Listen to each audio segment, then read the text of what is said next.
Bright angel school में छापेमारी की, जिसमें कई तरह की खामियां बाल आयोग को मिली है। बाल आयोग को शिकायत मिली थी कि ब्राइट एंजल स्कूल में बच्चों को हिजाब में बुलाया जाता है और स्कूल के प्रबंधन के पाकिस्तान के पूर्व प्रधानमंत्री इमरान खान के साथ में फोटो भी है, जिसके बाद ये कार्रवाई की गई, जिस पर बाल आयोग ने स्कूल पर छापा मारा है और स्कूल के कई दस्तावेज खंगाले गए। आयोग को स्कूल में कई तरह की खामियां मिली हैं। आयोग के अध्यक्ष का कहना है कि स्कूल की बिल्डिंग ही अवैध है और छापेमारी के दौरान स्कूल का स्टाफ उन्हें हिजाब पहने हुए मिला, जो कि चिंता का विषय है।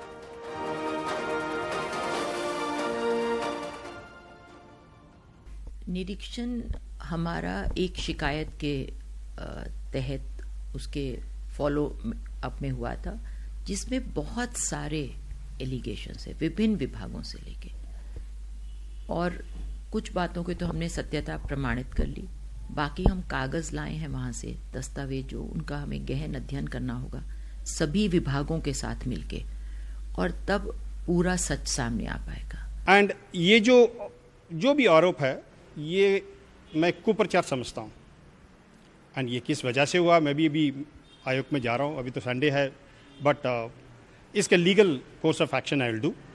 सो अभी मैं किसी भी चीज़ के बारे में कोई कमेंट नहीं करना चाहता हूँ। देहरादून में प्रधानमंत्री मुद्रा लोन के नाम पर ठगी करने वाले गिरोह का पर्दाफाश हुआ है। एसटीएफ ने 3 आरोपी निशांत, टुनटुन कुमार और मेघा को अरेस्ट किया है। लोन प्रोसेसिंग के नाम पर ठगी की घटना को आरोपी अंजाम देते थे। तो वहीं आरोपी सहस्त्रधारा रोड से गिरोह चला रहे थे और सोशल मीडिया में विज्ञापन के जरिए शिकार बनाते थे।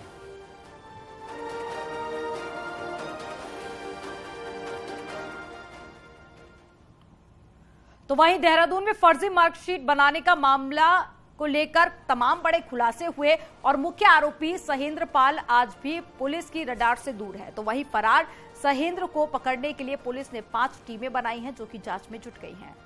इसको पकड़ने के लिए पुलिस की 5 टीमें उत्तर प्रदेश, हरियाणा और बिहार और दिल्ली भेजी गई। साथ ही पुलिस अब आरोपी सहेंद्र पाल पर इनाम भी जल्द घोषित करने जा रही है।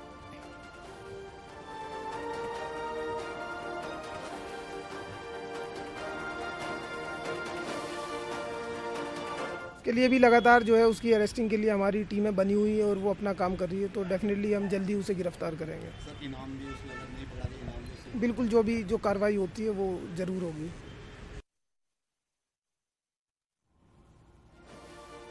देहरादून के रामपुर में कबाड़ के गोदाम में आज शाम अचानक आग लग गई। बताया जा रहा है कि आग शॉर्ट सर्किट की वजह से लगी है। फायर ब्रिगेड की टीम ने कड़ी मशक्कत के बाद आग पर काबू पाया। हालांकि आग किन कारणों के चलते लगी है, इसका खुलासा अभी तक पुख्ता जानकारी पुलिस के द्वारा नहीं दी गई है, लेकिन शुरुआती जो जांच है उसमें ये निकलकर सामने आया है कि शॉर्ट सर्किट हुई थी, जिसके बाद ये आग लगी है और कितने का नुकसान हुआ है, इन तमाम पहलुओं पर पुलिस जांच पड़ताल में जुट गई है।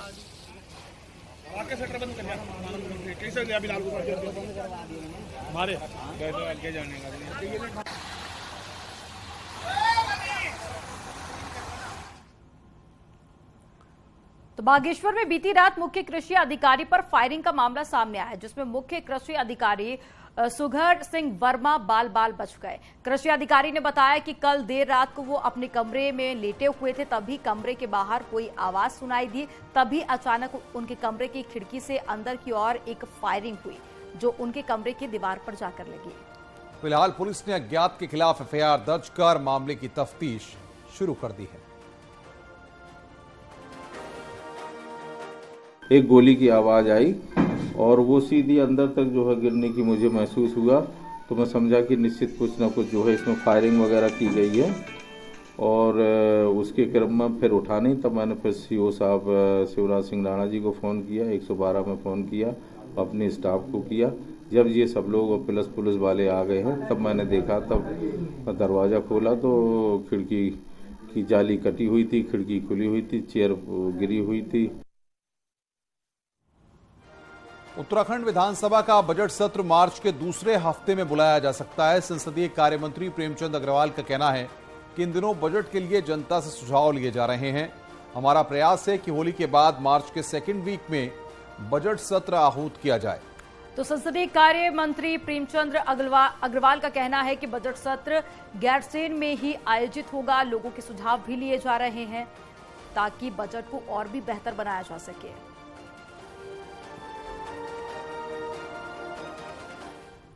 क्योंकि मैंने विधानसभा में भी कहा था कि गैरसैंण में होगा, तो चूंकि ये सारा विषय तो आखिरकार कैबिनेट के बाद ही स्पष्ट होगा, लेकिन हमारा मन तो ये है कि गैरसैंण में हो और इस बार बजट सत्र हो, बड़ा सत्र हो, ताकि सारे जनता के सवाल, सारी चीजें, लोगों का, विपक्ष का जो भी हमेशा एक विषय रहता है, उसको हम लोग इस बजट में अच्छी तरह से हम लोग उसको कर सकें।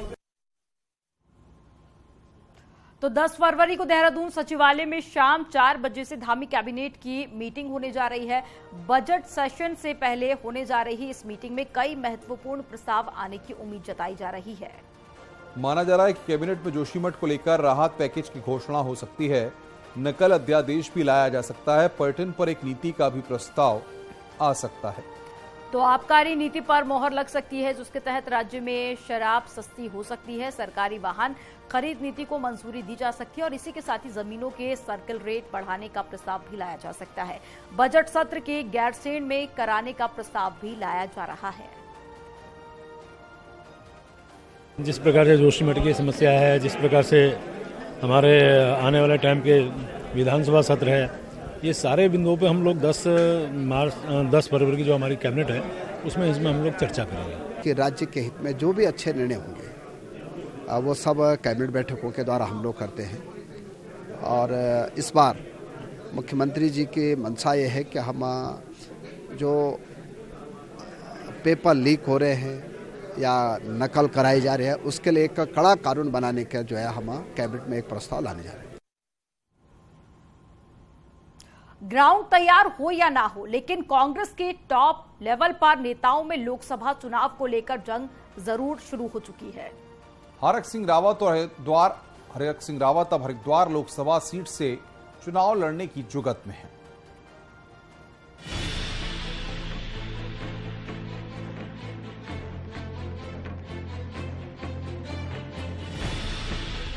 लोकसभा चुनाव को लेकर उत्तराखंड में अगर कांग्रेस को किसी सीट से उम्मीद है तो वो है हरिद्वार सीट।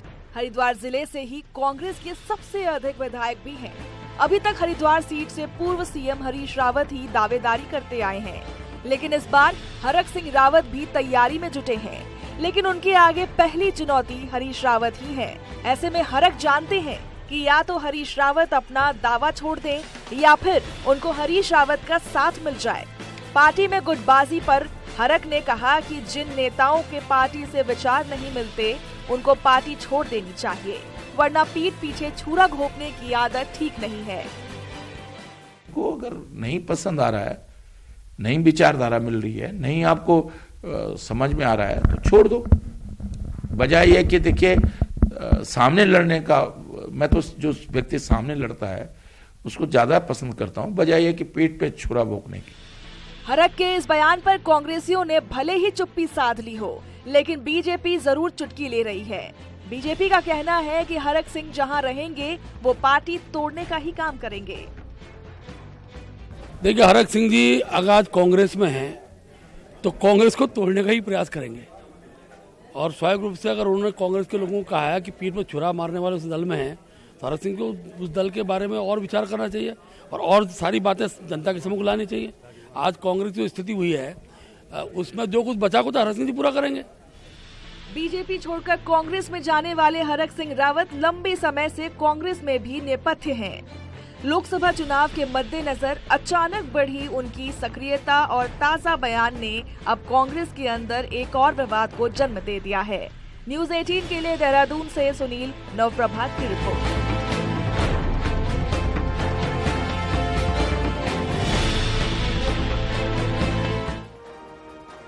तो वहीं सरकार में दायित्व लेने को लेकर बीजेपी में एक बार फिर से हलचल शुरू हो चुकी है। बीजेपी प्रदेश अध्यक्ष महेंद्र भट्ट का कहना है कि फरवरी में लास्ट में संगठन की ओर से फाइनल सूची सरकार को सौंप दी जाएगी। पहली लिस्ट में पार्टी के उन सीनियर लीडर को स्थान दिया जा रहा है जिनको पार्टी संगठन में भी कोई दायित्व नहीं मिला है।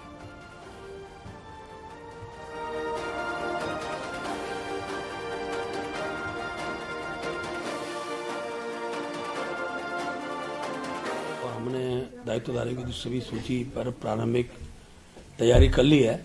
हम इसी महीने संगठन की ओर से माननीय मुख्यमंत्री को सूची दे देंगे और मुझे पूरी उम्मीद है कि यथाशीघ्र दायित्वधारी हमारे इसमें बन जाएंगे।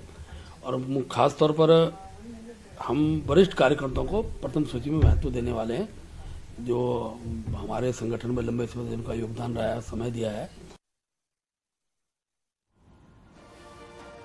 न्यूज 18 को एक्सक्लूसिव इंटरव्यू में उत्तर प्रदेश के सीएम योगी आदित्यनाथ ने जोशीमठ मामले पर कहा है कि केंद्र और राज्य सरकार ने वहां के लिए प्रभावी योजनाएं बनाई हैं और उसको प्रभावी ढंग से लागू कर रही है। मुझे काफी समय से जोशीमठ जाने का अवसर नहीं मिला है। सभी लोगों को इस बारे में देखना होगा। यदि विकास अनियोजित होगा तो उसके दुष्परिणाम भी होंगे और प्रकृति के साथ ही जब भी खिलवाड़ होगा तब उसके दुष्परिणाम होंगे। योगी जी, आप उत्तराखंड से आते हैं, आप उस प्रदेश से जुड़े हुए भी हैं। आप ये जोशीमठ को कैसे देखते हैं? क्या केदारनाथ बद्रीनाथ में लोग दर्शन करने जाते हैं, भीड़ बहुत आती है, तो क्या वहां पे जो रोड बनाने में, डैम्स बनाने में, इन सब चीजों को बनाने में क्या हम अपने पहाड़ों को कमजोर कर रहे हैं? क्या हल देखते हैं इसका आप आगे? देखिए, केंद्र और राज्य शासन वहां के लिए अपनी कार्ययोजना बनाई है और उसको प्रभावी ढंग से लागू भी कर रही है। मुझे इधर जोशीमठ जाने का अवसर नहीं मिला है, लेकिन हम लोगों को स्वयं भी, जो सभी लोगों को इस बारे में देखना होगा कि डेवलपमेंट कहीं हो, पहाड़ में हो या मैदान में हो, अनियोजित और अवैज्ञानिक जब भी होगा तो उसके दुष्परिणाम से कोई वंचित नहीं रहेगा। हम लोग बहुत बार देखते हैं नदी के कैचमेंट एरिया में बहुत सारे लोग बस जाते हैं जी, लेकिन नदी तो अपना रुख कभी ना कभी बदलेगी। तो सबसे ज्यादा जनहानि और धनहानि उस समय होती है जब कैचमेंट एरिया में विकराल रूप नदी का देखने को मिलता है। तो प्रकृति के साथ खिलवाड़ जब भी होगा तो उसके दुष्परिणामों से मानवता अपने को अलग नहीं कर सकती है। तो जोशीमठ में आई आफत को रोकने के लिए प्रशासन के द्वारा कई प्रयोग किए जा रहे हैं। पहले दरारों में मिट्टी भरकर उन्हें रोकने की कोशिश की गई और अब बड़े बड़े बोल्डर और पत्थरों को रोकने के लिए उन पर मोटे मोटे पाइप के द्वारा टेक भी लगाए जा रहे हैं, जिससे पत्थर नीचे की तरफ न खिसके। हालांकि यह प्रयोग कितना कारगर साबित होगा ये तो आने वाला समय ही बताएगा। जोशीमठ में जब आफत आई तो सबसे पहले मकानों को टेकों से रोकने की कोशिश की गई और अब प्रशासन के द्वारा बड़े बड़े बोल्डरों को इन पाइपों से रोकने की कोशिश की जा रही है। आप तस्वीरों में देखिए, ये सुनने में और देखने में कुछ अजीब जरूर लग रहा है, लेकिन जिस तरीके से प्रशासन का ये दावा है कि पहले दरारों को मिट्टी से भरकर उन्हें रोकने की कोशिश की गई और अब जो बड़े बड़े बोल्डर सिंगधार में नीचे की तरफ खिसक रहे हैं उन पे पाइप लगाए गए हैं और ये बताया जा रहा है कि जो पत्थर नीचे की तरफ खिसक रहे थे उन्हें अब रोक दिया जाएगा। यहाँ पे लोग इन्हें देखने के लिए भी पहुंच रहे हैं क्योंकि ये एक नए प्रकार का एक प्रयोग प्रशासन के द्वारा यहाँ पे किया गया है। अब ये भविष्य में कितना कारगर साबित होता है ये तो आने वाला समय ही बताएगा, लेकिन जोशीमठ में जिस तरीके से दरार पड़ी है तो कहीं ना कहीं अधिकारी से लेकर इंजीनियर तक नए नए प्रयोग करते हुए नजर आ रहे हैं। नितिन सेमाल, न्यूज 18, जोशीमठ। जोशीमठ में एक बार फिर से आईआईटी रुड़की की टीम पहुंची, जहां टीम ने अलग अलग क्षेत्रों में मिट्टी का टेस्ट किया। मनोहर बाग, मारवाड़ी, सुनील सिंह धार वार्ड में मिट्टी की जांच होगी। तो जोशीमठ में हो रहे भूस्खलन की बारीकियों को जानने के लिए एक बार फिर से कोशिश की जा रही है।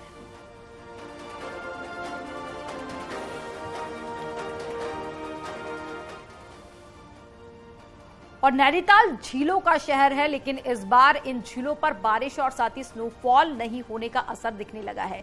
नैनीताल की नैनी झील का ही अब तक 5 फीट पानी गिर गया है और 2 भीमताल, नोकुचिया ताल और साथ ही 7 ताल झील पर भी पानी का लेवल तेजी से गिरता दिखाई दे रहा है।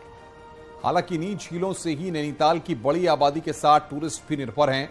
ऐसे में अगर हालात ऐसे ही बने रहे तो गर्मी में पानी की किल्लत इन इलाकों में झेलनी पड़ सकती है।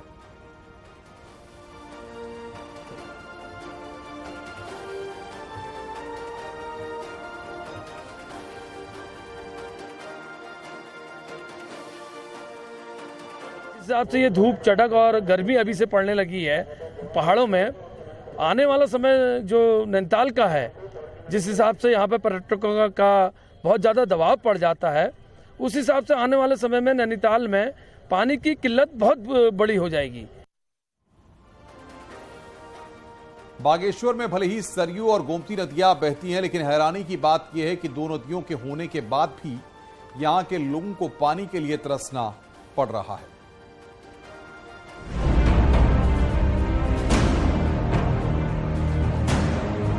बागेश्वर में पेयजल समस्या एक बड़ी समस्या बन रही है। परेशान लोग आए दिन इसकी शिकायत लेकर डीएम कार्यालय पहुंच रहे हैं। जिले में करोड़ों के कई दर्जन पेयजल योजनाएं चल रही हैं, लेकिन उपभोक्ताओं को मानकों के अनुरूप पानी नहीं मिल रहा है और लोग प्राकृतिक जलधाराओं और हैंडपंप पर निर्भर है। अति उग्र समस्या प्रकट हुई, जिससे गांव नदी नालों से हमको गांव के लिए पानी लाना पड़ा। हमारे पास जानवर भी हैं, हमारे पास गाय बैल हैं, हमको सब उन चीज़ के लिए सब नदी नालों से पानी कनिस्टरों में बाल्टियों में भर के लाना पड़ रहा है। हर साल एक नई टंकी बन रही है, लेकिन पानी किसी टंकी में नहीं जा रहा है। वो टंकियां बस बन रही हैं, फिर टूट रही हैं, फिर बन रही हैं। पता नहीं वो सिलसिला कब रुकेगा। वहीं बीजेपी के विधायक का कहना है कि हर साल सर्दियों के सीजन के बाद बागेश्वर में पानी के लिए मारामारी रहती है और जल्द ही सरकार की कई पेयजल योजनाएं बागेश्वर वासियों को राहत देने जा रही है, जिससे कई क्षेत्रों को पेयजल संकट से निजात मिलेगी। योजना जो है 1.5 से 2 साल लग जाएगा इसमें घर घर पानी पहुंचने तक और बहुत तेज गति से इसका काम होना है, तो इसलिए थोड़ा वेट करना होगा। पहाड़ को लेकर एक प्रचलित कहावत है, पहाड़ का पानी और पहाड़ की जवानी पहाड़ में नहीं रुकती। ये सिर्फ एक कहावत नहीं, पहाड़ का सच है और पहाड़ में पेयजल की समस्या से लोगों को दो चार होना पड़ता है। न्यूज़ 18 के लिए बागेश्वर से सुष्मिता थापा की रिपोर्ट। और चलिए यहाँ पर रुकेंगे एक छोटे से ब्रेक के लिए। ब्रेक के बाद खबरों का सिलसिला लगातार